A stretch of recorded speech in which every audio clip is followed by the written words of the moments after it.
Morning students. बेटा अभी आज का जो हमारा लेक्चर है इसके अंदर हम स्टडी करेंगे मिरर फॉर्मूला।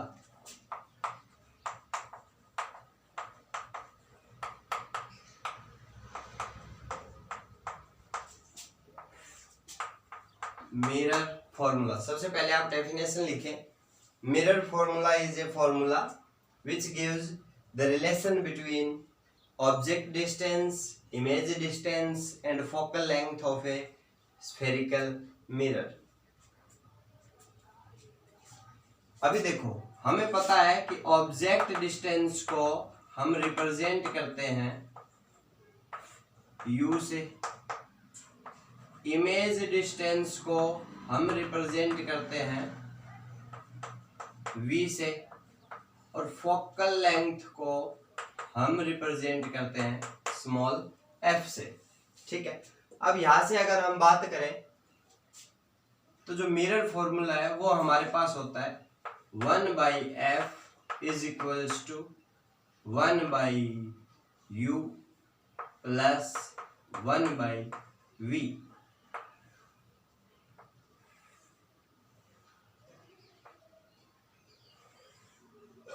ठीक है, ये जो फॉर्मूला है ये हमारे पास मिरर फॉर्मूला है। अगर आपको किसी भी मिरर के लिए ऑब्जेक्ट डिस्टेंस, इमेज डिस्टेंस या फोकल लेंथ में से कोई भी दो वैल्यूज दी जाती है या दो वैल्यू का कंपैरिजन दिया जाता है तो थर्ड वैल्यू को हम आसानी से निकाल सकते हैं। ठीक है, तो ये है हमारे पास मिरर फॉर्मूला। इसके बेस पर हम बहुत सारे न्यूमेरिकल करने वाले हैं। उससे पहले मैं आपको एक चीज और है हमारे पास, लीनियर मैग्निफिकेशन।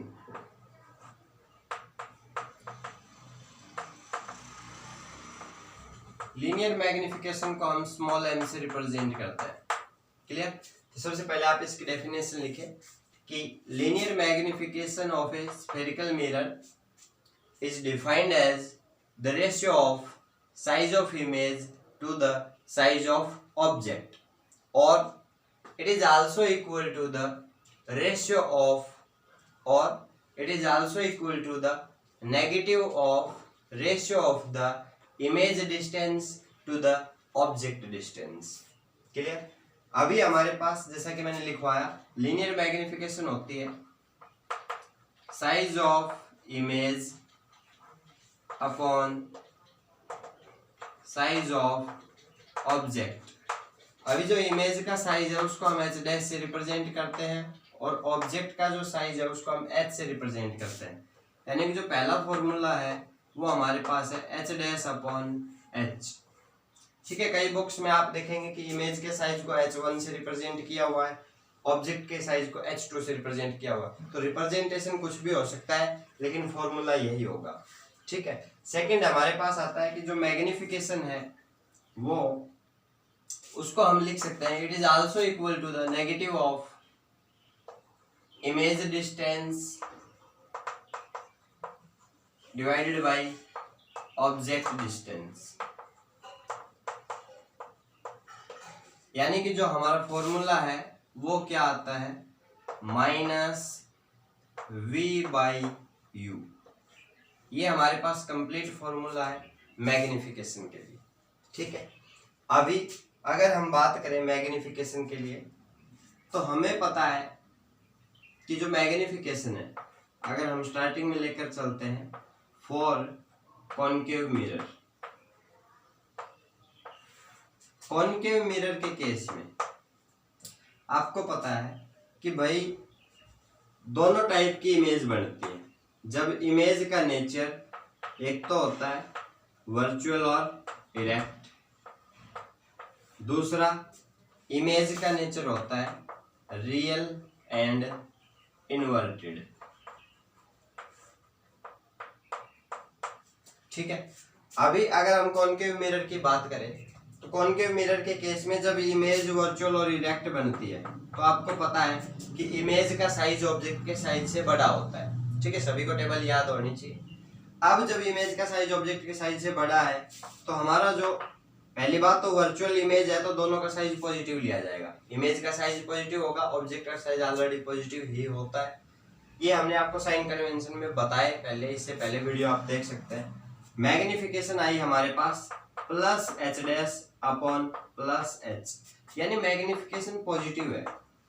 साथ ही हमें ये भी पता है कि भाई एच डैश जो है वो ज्यादा है किससे, एच से। इमेज बड़ी होती है ऑब्जेक्ट से, तो सिंपल सी बात है ये जो वैल्यू आएगी पॉजिटिव भी आएगी लेकिन ग्रेटर देन 1 भी होगी। यानी अगर मैं कहूं कि एक मिरर है उसका मैग्निफिकेशन है +2, तो सिंपल सी बात आप समझ जाएं कि वो एक कॉनकेव मिरर है। ठीक है।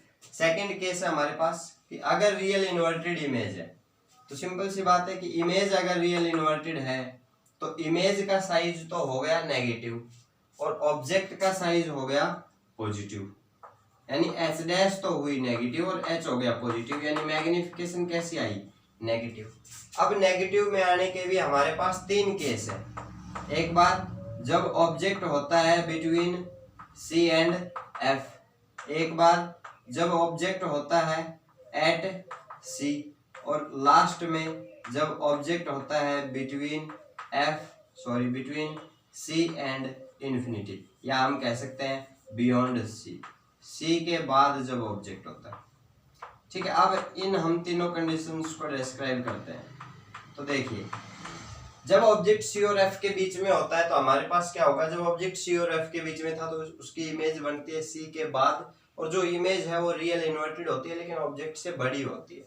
तो यहाँ पर जो मैग्निफिकेशन आई वो नेगेटिव तो होगी लेकिन -1 से भी कम, यानी कि -2 होगी, -3 होगी, इस तरीके से होगी।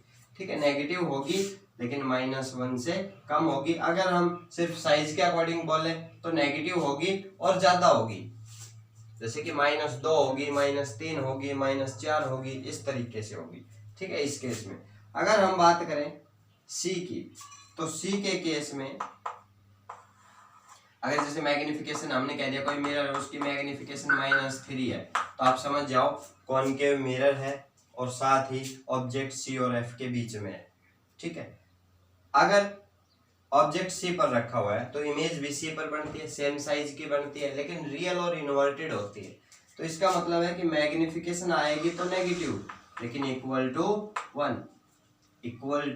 -1।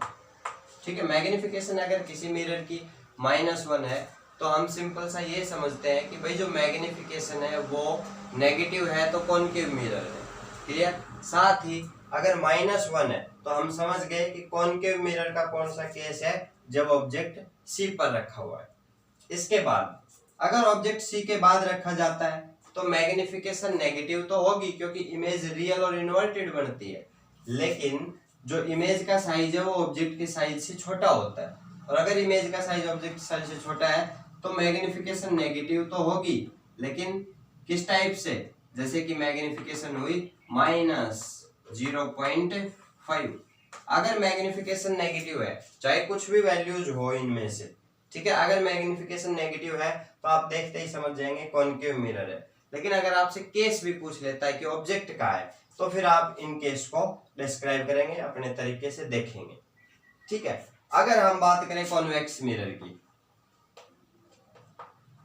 तो आपको पता है कि कॉन्वेक्स मिरर के केस में इमेज हमेशा ही वर्चुअल और इरेक्ट बनती है। जब इमेज वर्चुअल और इरेक्ट बन रही है तो सिंपल सी बात है हमारे पास क्या है कि भाई जो इमेज बन रही है वो वर्चुअल और इरेक्ट है तो उसका साइज पॉजिटिव है। इमेज का साइज भी पॉजिटिव, ऑब्जेक्ट का साइज भी पॉजिटिव, यानी मैग्निफिकेशन पॉजिटिव हुई। लेकिन हमें पता है इमेज हमेशा ऑब्जेक्ट से छोटी बनती है, यानी जो मैग्निफिकेशन है वो होगी तो पॉजिटिव लेकिन होगी 1 से कम। जैसे कि अगर फॉर एग्जांपल अगर हम कह दें कि भाई एक मिरर है और उसकी मैग्निफिकेशन है +0.2, तो आप समझ जाएंगे कि जो मिरर है वो कौन सा मिरर है, कॉन्वेक्स मिरर है। क्लियर। तो ये था हमारा मैग्निफिकेशन जिसको हमने डीपली स्टडी किया। जैसे कि अगर मैं फॉर एग्जांपल आपको करने के लिए एक होमवर्क दे देता हूं, आपको बताना है नेम ऑफ द मिरर। जो बच्चे ये स्टडी कर रहे हैं, मेरी वीडियोस जो है उनको स्टडी करते हैं तो वो इनको सॉल्व करेंगे और मुझे मेरे व्हाट्सएप नंबर पर जो है टेक्स्ट करेंगे कि सर इनके आंसर ये है। फर्स्ट, अगर एक मिरर है जिसकी मैग्निफिकेशन है +0.7, आपको नेम ऑफ द मिरर बताना है, कॉनकेव होगा या कॉन्वेक्स होगा। सेकंड, अगर एक मिरर है जिसकी मैग्निफिकेशन है -1। थर्ड, एक मिरर है जिसकी मैग्निफिकेशन है -3.2। एक मिरर है जिसकी मैग्निफिकेशन है +0.2। एक मिरर है जिसकी मैग्निफिकेशन है +3। एक मिरर है जिसकी मैग्निफिकेशन है +4.6। एक मिरर है जिसकी मैग्निफिकेशन है -7.8। एक मिरर है जिसकी मैग्निफिकेशन है +1। ठीक है, ये हमारे पास मिरर है जिनकी मैंने मैग्निफिकेशन दी हुई है। आप मुझे मेरे व्हाट्सएप नंबर पर कौन सा मिरर होगा वो आप स्टडी करके बताएंगे इस एक्सरसाइज को। ठीक है, तो आप इनको सॉल्व कीजिए, अच्छे से अपनी नोटबुक में नोट कीजिए और अपनी सेल्फ स्टडी कंटिन्यू कीजिए। Thank you.